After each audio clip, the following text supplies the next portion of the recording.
the United States would be way better if there was an actual separation of church and state. I'll explain why. There used to be a separation of church and state. Yeah, a lot of people didn't have rights or whatever, but for the people that did have rights, it was really good, you know? Separation of church and state. Crime was based on logic. Did you commit a crime? Was someone or their property damaged or hurt or harmed or murdered or whatever? What, like, damage? Was there actual damage done? And did you do it, you know? Logic, whatever. But over time, to bypass the Constitution, lawmakers of the past of the same religion, you know, they're like, hey, we can't we can't force our religion on other people because of the Constitution, but if we disguise our religious beliefs as morals, because as you know, every religion has different moral beliefs, because you know that affects the growth of your soul. So of course, religious people are going to have different moral beliefs because that shit affects growth of your soul. So people, you know, have firm beliefs on morals and shit like that because whatever. But anyways,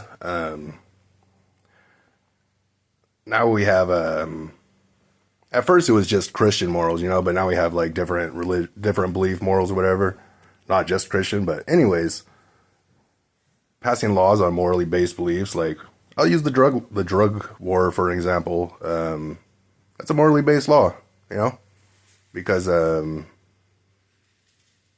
any like this country used to be native, and all natives believes it's spiritually important to, you know, do natural drugs that God created on this planet. You know, they think it's important for the growth of their soul and other aspects of life, or whatever. And but you know, Christians don't believe that. You know, so they enforce Christian law in America, and now natives, you know, they can't do drugs or whatever. You know, unless they're bagged and tagged and it's specifically prescribed in their tribe or whatever. But a lot of people aren't bagged and tagged, you know, and they have no rights. Those people have no rights, so stupid. Anyways, here's my whole argument on it.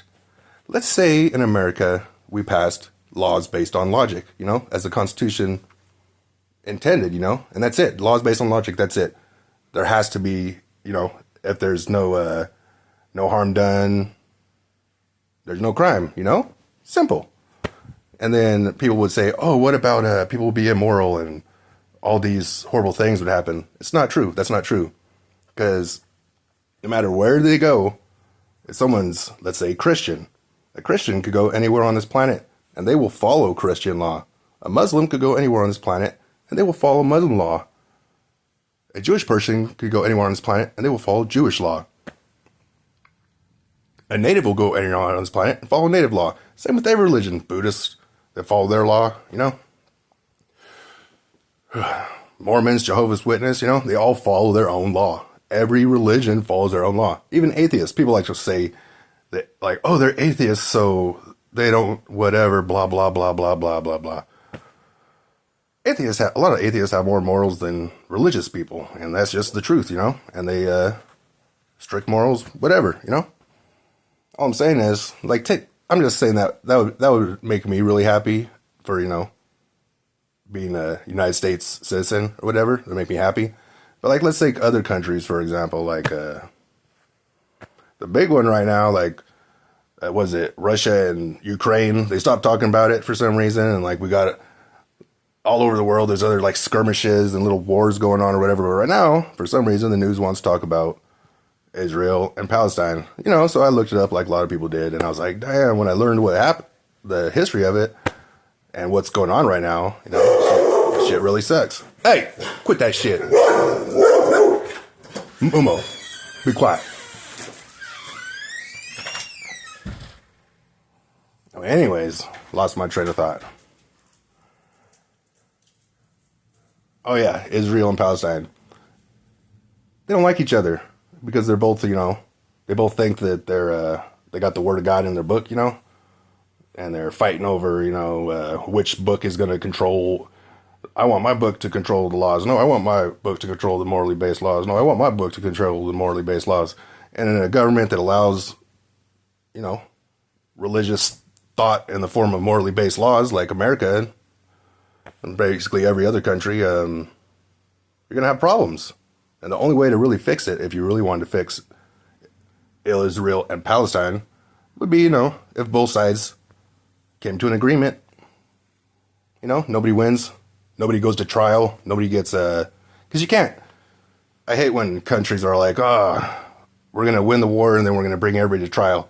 If you didn't threaten people with bringing them to trial after the war's over, there's a more chance that they're going to surrender. If you tell them they're going to die when they surrender, they're not going to surrender. You know what I'm saying? Anyways, that's besides the point. That just gets me mad. Shit like that. Anyways, if they see, I don't know what to call it. Is it Palestine or is it Israel? You know, because it's kind of stolen. Like Israel was kind of stolen from Palestine, but it happened a long time ago, 1948, which is less than 100 years. You know, not that long ago. People still alive. It's jacked up. You know, kind of what we did here in America to the Native Americans. You know, jacked up shit, murdered everybody, drive them off, whatever. Anyways, if Israel-Palestine country, whatever country that is, were to pass a law that was, you know, the police only enforce laws based on logic and that's it, the court system, logic, that's it, you know what I mean? Then everything would be fine because all the Muslims will follow Muslim law because why wouldn't they? And all the Jewish people will follow Jewish law because why wouldn't they, you know? That's how people are anyways. And you want to get into the whole, like, how are you going to punish people? How are we going to punish people that break Jewish law or Muslim law? Let the church handle it. You know what I'm saying? Let the church decide what to do. I don't care what their beliefs are. Like, I don't know. Like, let's say, because we have technology now. And, I know a little bit about each religion, you know. And, like, Judaism, the Torah, they follow the Torah. The Torah, in Numbers, has the test for the unfaithful wife. I know it's in the Old Testament, and the Torah, the Old Testament, same thing, I guess. So I assume it's in there. But anyways, the test for the unfaithful wife is if your wife cheats on you, or you suspect her of cheating on you, Old Testament, what you do is you take her to the priest, and he mixes this water with this dirt, and like says some words, you know, that like does something to it or whatever. And then the wife drinks it, and if she cheated on the husband, the baby she'll experience a forced abortion, you know, because of God's promise to Moses or whatever. And then if she's faithful and it is the husband's child, nothing will happen. Everything will be fine and everybody's happy or whatever. But with technology, we can take that a step further. So my advice to Israel, this isn't my advice, but I'm just using this as an example to say, you know, religion has no place in government. Israel could pass a law, which they very may well because they allow, you know, religious morals become law or whatever. They could pass a law where if a husband suspects his wife of cheating, he could take her to the doctor and she get a DNA test. DNA test comes back, it's not his kid, forced abortion. It is his kid, nothing. Now that gets scary. That gets scary because that could be allowed here in the United States too, you know, because we allow morally based laws. We allow laws based on religious morals to become law or whatever. So we can have a law here in America where the husband can take his unfaithful wife to the doctor, you know, and then it turns out she's unfaithful and he can force an abortion on his wife and a baby gets murdered because, you know, that's the law. So what I'm saying is, you got these morals, you say, these morals are good and we need to live by these morals. And everybody does. And if they don't, the cops and the courts are going to get them or whatever. But when you allow stuff like that, little things, when you allow those little things, you know, these religious morals are good. You know, everybody should do these, whatever. When you allow little shit like that, you open the door for bigger shit, like forced abortion on an unfaithful wife. So anyways, separation of church and state is good. We don't have it here. It would be nice to have it, but, you know, some dirty scheming's been done by politicians in the past, you know, nothing surprising. Anyways, separation of church and state.